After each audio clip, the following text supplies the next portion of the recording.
Gatot anakku. Kula wonten timbalan dawuh Rama Kyai kados pundi? Ndak sawang pirang-pirang dina. Tanjakmu kaya wong bingung. Tandangmu kaya wong linglung.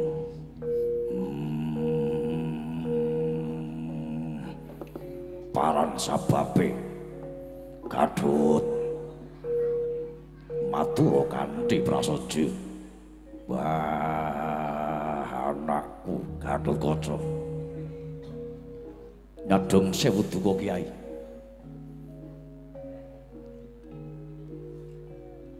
Estunipun kula menika linglung. Ingkang putra kula pun bingung.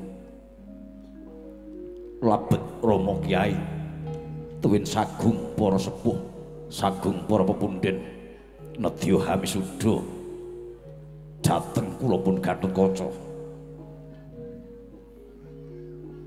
Gatot anakku dudu bocah cilik. Kowe ora bocah wingi sore. Arep kawisuda dadi ratu kratone Pringgondali dadak bingung. Wah. Apa kang jalari nggonmu bingung? Labet kula menika dereng pantes kawisuda dados ratu Rama Kyai. Prasasat mripat kula saya dangu saya arep, saya dangu saya arep. Nyeklo kethuk wae.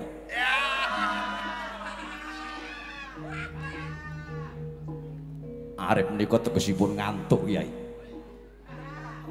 Wah.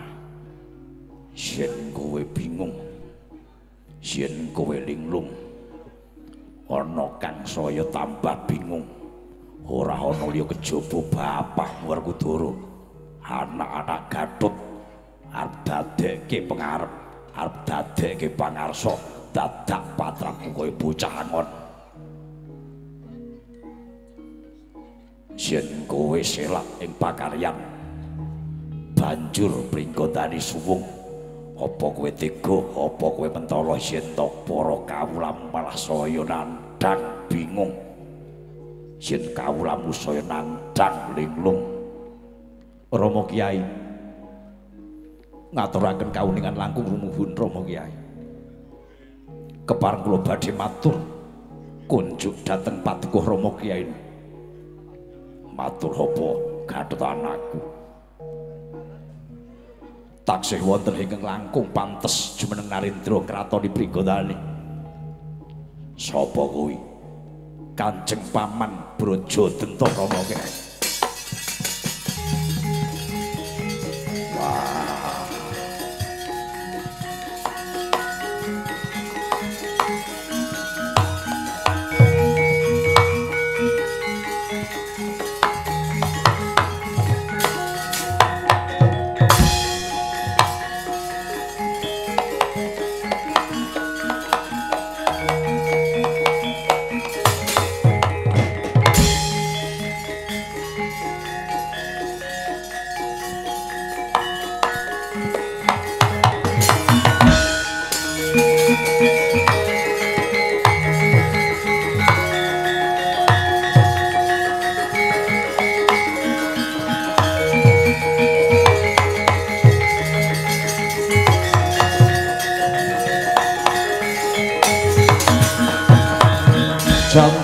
Janjang jangkung kuning saret bekas marandana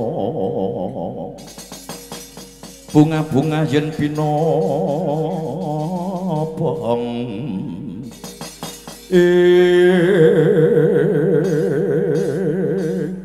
wah anakku Gatot yen kowe bingung yen kowe tansah mangu-mangu manuta kelawan apa kang dadi pituture bapakmu. Ayo tak ganti ngadhep ana ngarsane Dipur Kakang Semar. Mapan ing kono samengko kowe bakal entuk pituduh. Samengko kowe bakal entuk wewarah. dene wewarah iku mau tembene dadi cahyaning pepadang jroning urip Gatot Anaru.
kura rupa risedeng Narendra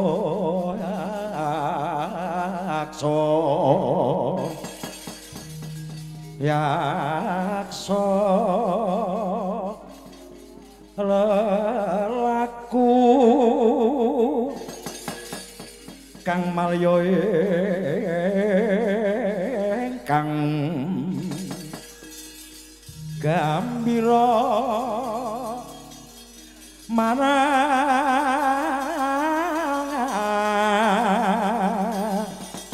ngisesung metu Prabowo Yesus hapragempa kura mawalian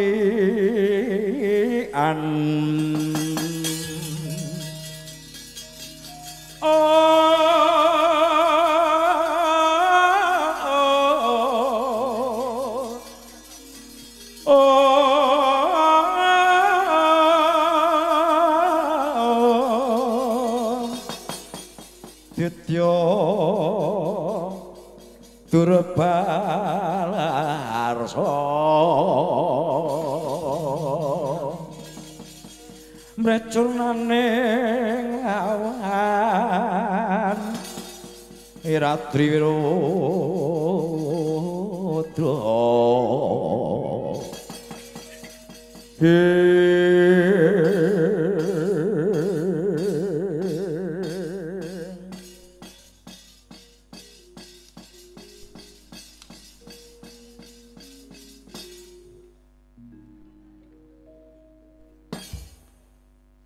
ladalah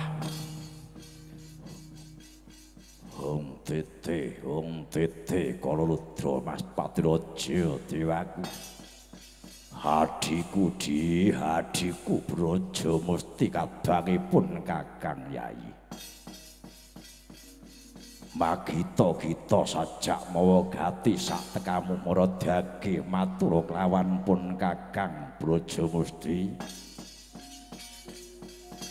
Haywo dadak nganggo ringa-ringa aja hewuh pekewuh blak kotang terus terang aja dadak nganggo tedeng haling-haling apa maneh aling-aling tedeng Brojo Musti kadangipun Kakang Yayi Kakang Mas Brojo Dento pepundhenku Kakang ora tak selaki nggonku teka ri kalungguhan iki mawa wigati rong prakara sepisan. Brojo Musti mung nanjake rumaketing kekadangan antarane sedulur nom marang sedulurku tuwa.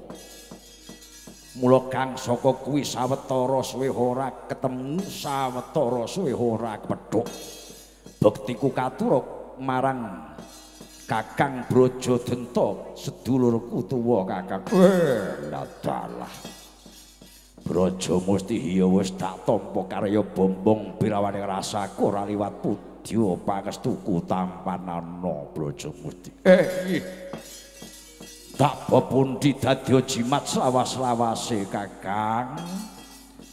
Ndungkap kang kapindho wigatining perlu ora ana liya kejaba mung ngaturi rawuh. Kakang Mas Brojo Dento katuran rawuh ana pringgondani jalaran wis katemtokno ari kang prayoga kinarya sarana wisudaning ponakan Mulanang Si Gatotkaca dene Kakang Mas Brojo Dento samengko wis golong gilik tekad sarta prasetyaning para pundhen pringgondani Kakang Mas Brojo Dento kawisuda ngembani jumeneng warangka praja lungguh jejer sandingan hamomong sarta hangemong marang ponakan Mulanang Si Gatotkaca Kakang. Mula kang saka kuwi rahning ora suwe maneh ponakan Mulanang Gatotkaca nedya kawisuda jumeneng ratu ana pringgondani. Maradyagi tak kanthi ora ketang lumaku halon bebarengan kelawan Adi Mulanang si Brajamusti Kakang Brajadenta kagiat risang kapirangu rinangkul kinempit kempit duh sang retnaning bawana yogi tukang walang ati yogi tukang nesing tias yogi tukang kudu kering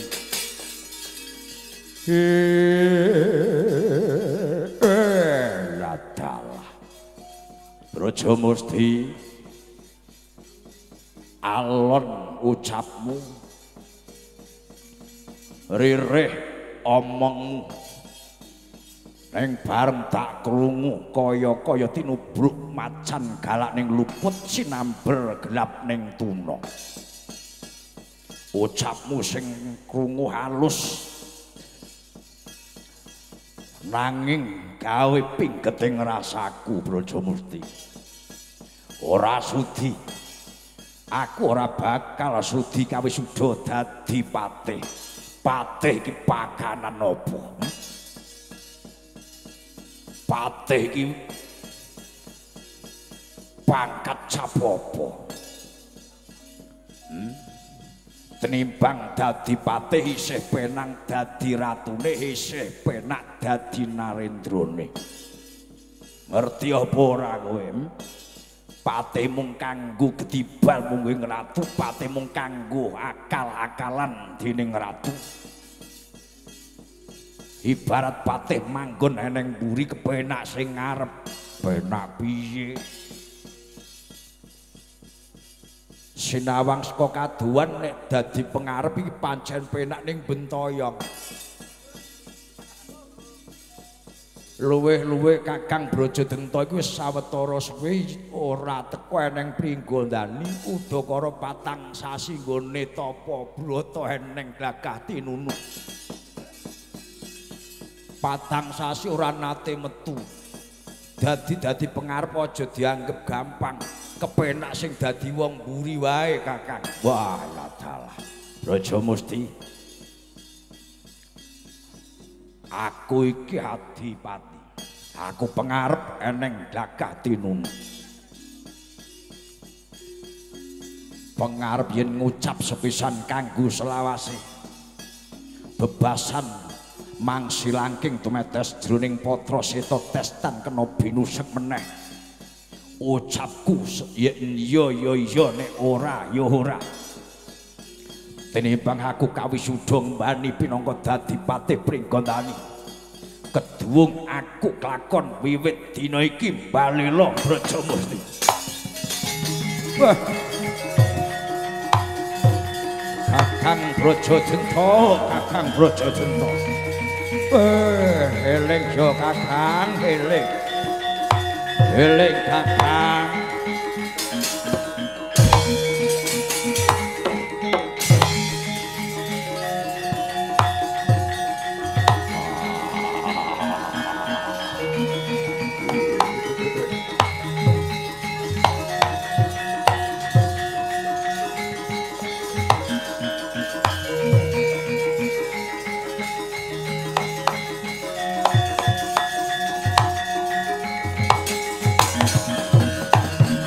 ana dongeng ndek-ndek si penunggul paten ana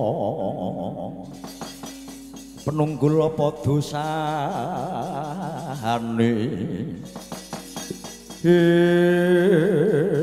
sareh yo Kakang sareh dipikir kanthi wening digagas nganti tuntas ditaliti kanthi permati dimen ora tundha bima dimen ora tundha bima sareh yo Kakang sareh dipikir dhisik coba to sing dadi ratu daging kulitmu dhewe sing dadi patih sampeyan dhewe ayo coba kira-kira sida balela apa ora Brajamusti sekawit wis tak kandhake aku iki pengarep yen iya nek ora ya ora sepisan balela saklawase Brajadenta balela yen kowe sabela karo pun Kakang ayo manuta kowe dadi balaku ning yen to kowe meksa supaya aku manut kawisuda dadi patih dina iki uga bakal tak sengkakno badimu Brajamusti. Ayo Kakang, eling Kakang.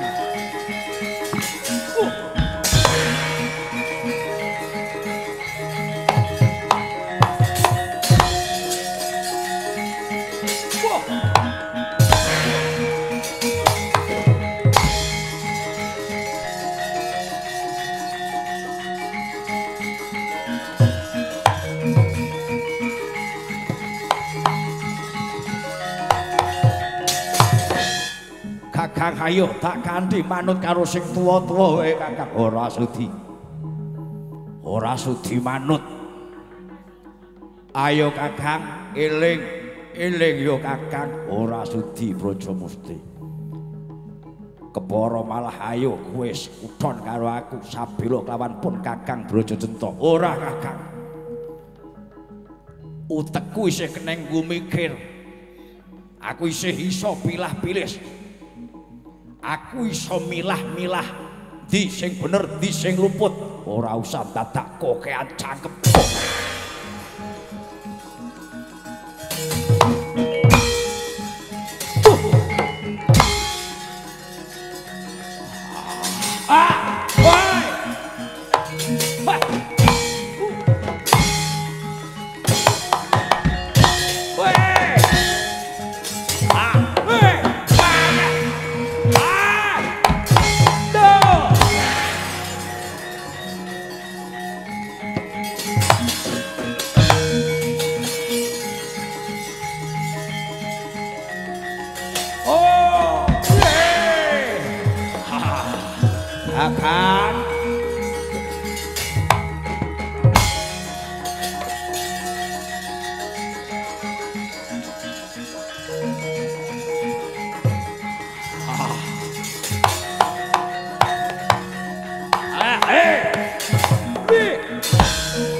Ayo, Brajamusti, dina iki lakon dadi mungsuh.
hana denging purnama siti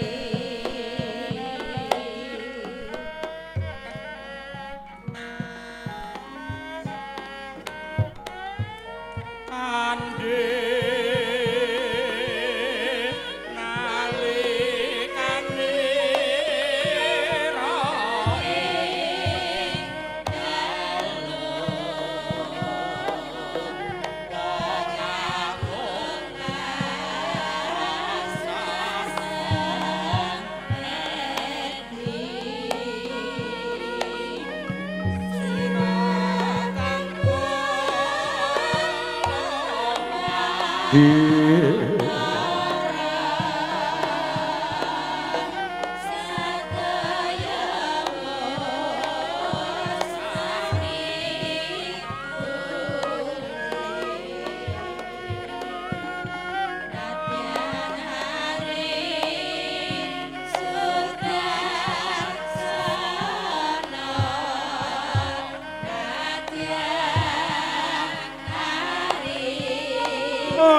begegek ugek sadulita mel-mel sugeng rawuhipun ndara kula Gatotkaca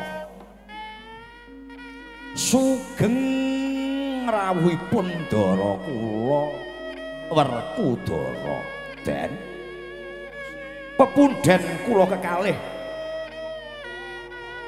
karaya-raya merpegi marang kula pun Semar tertamtu wonten wigatos sing rembag suawi kababar kanthi gamblang dimen cetha anggenipun ing ngabdi kula pun Badralaya nampi dawuh jengandika Ndara wah dimpol Kakang Semar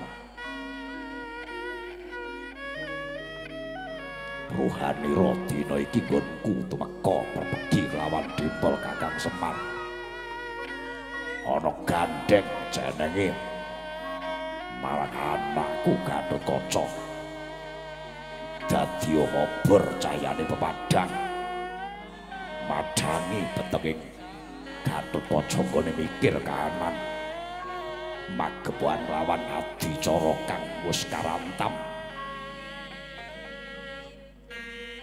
Gatot anakku medya kawisuda madeg ratu pringgo dari parantine cetha gone selak ora duweni sifat madhep mantep kaya-kaya kelangan teken blegere cetha nanging jerone gapuk mliyur babar pisan ora ketok wibawane kula kang saka kuwi tuturana tuduhna dalan sing bener Kakang Semar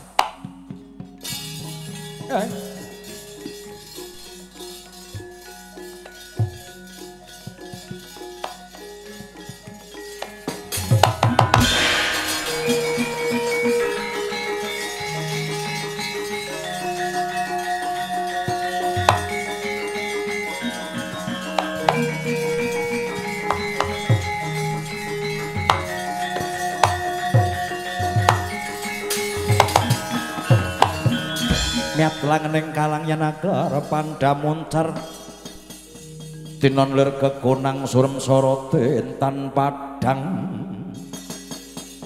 kasor lan pajare purnaming gegono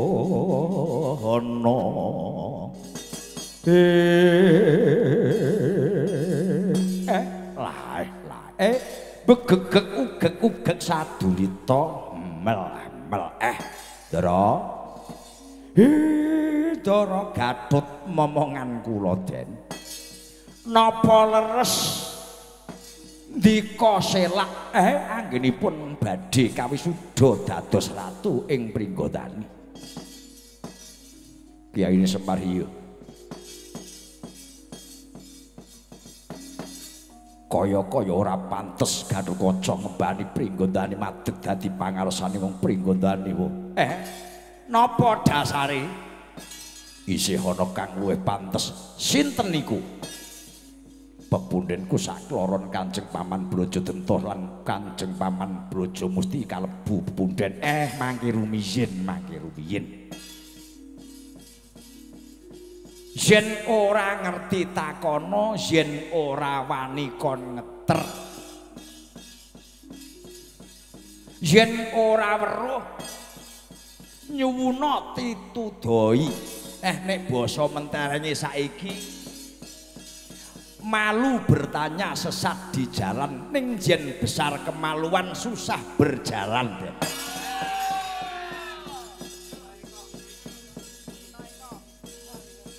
Nalari piye wae ngeten kula tak matur Ndara. Ngendikane sampeyan nika bener ning kurang bener, leres ning kirang kewes. Ngaturaken kawuningan langkung rumuhun nggih Ndara. Yen sejatine pepundhen dika Brajadenta lan Brajamusti niku namung anak pujan. Nalika ingkang Eyang Prabu Tremboko geguru dhateng Prabu Pandhu, nalika niku dipun paringi aji-aji aran Aji Brajadenta lan Aji Brajamusti. Emane aji-aji kasebat mawa walak duwe wewaler. Wewalake aji-aji Brajamusti Brajadenta nika mboten entuk diwatek nuju turu wawor bojo. Lajeng dasar banget suwene mboten ketemu bojo. Merga banget suwene anggenipun geguru ingkang Eyang Prabu Tremboko. Nalika niku Prabu Tremboko sigra kondur praja kanthi senenge gadah aji-aji ingkang ampuh. Sak sampunipun kapapak garwa ibarat tela ketiga lemah garing gelak ngorong kudu ngombe. Satemah lali Purwadasina nalika campuh lawan garwa kekalipun sami dolanan banyu. Dolanan banyu kuwi sing kepiye wae wis padha gedene kok takon. Mang pikir dhewe dolanan banyu niku mang pikir dhewe. Ewa semanten satemah lali Purwadasina Prabu Tremboko nyambi ngapalake aji-aji kasebat. Kodrate Kang Maha Kawasa. Nalika niku babar jabang bayi dipun paringi jeneng Raden Brajadenta lan Raden Brajamusti pramila lugune ingkang paman kekalih niku mboten darbe hak waris Pringgondani amargi namung anak pujan den. Banjur piye saksedane Prabu Tremboko Ratu Pringgondani kaasta dening putra pembayun aran Raden Harimba. Prabu Harimba seda sing dadi ratu kedahipun paduka Ndara Gusti Gatotkaca. Labet dika niki putra kakung mbarep saking Gusti Ayu Harimbi. Jumbuh lawan wasiat pitungkasipun Prabu Harimba duinguni nalika arsa murut kasedan jati. Sapa wae kadang braja ora keneng meri, ora kena milik kalungguhan Pringgondani. Merga ora ana kang menang maris kejaba tedhak turune Mbak Yu Arimbi patutan kelawan Ndara Bratasena den.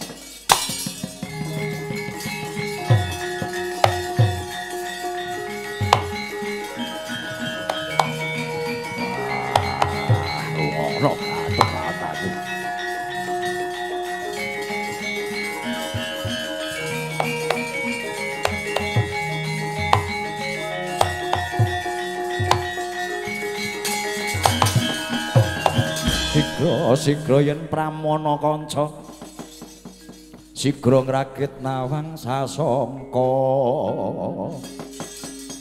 goyang lenggahing Sri Narendra Tama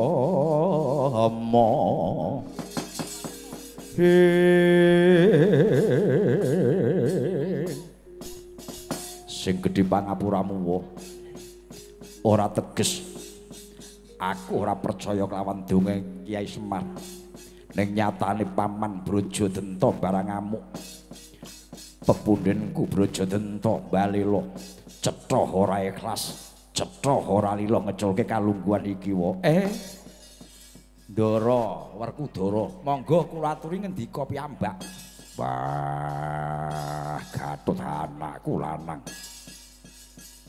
iki dina kowe kena tak arani dudu anak Werkudara yen ora bisa ngrampungi perkara iki timbang kowe ora pantes dadi anake Bratasena keduwung aku ora bisa nyawang kelawan anakku Gatut rampung ana perkara iki wae Gatut aja anakku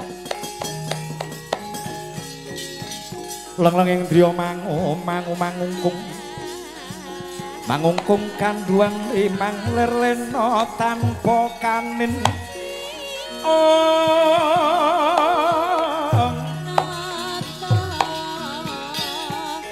kuku sing dupa kumulun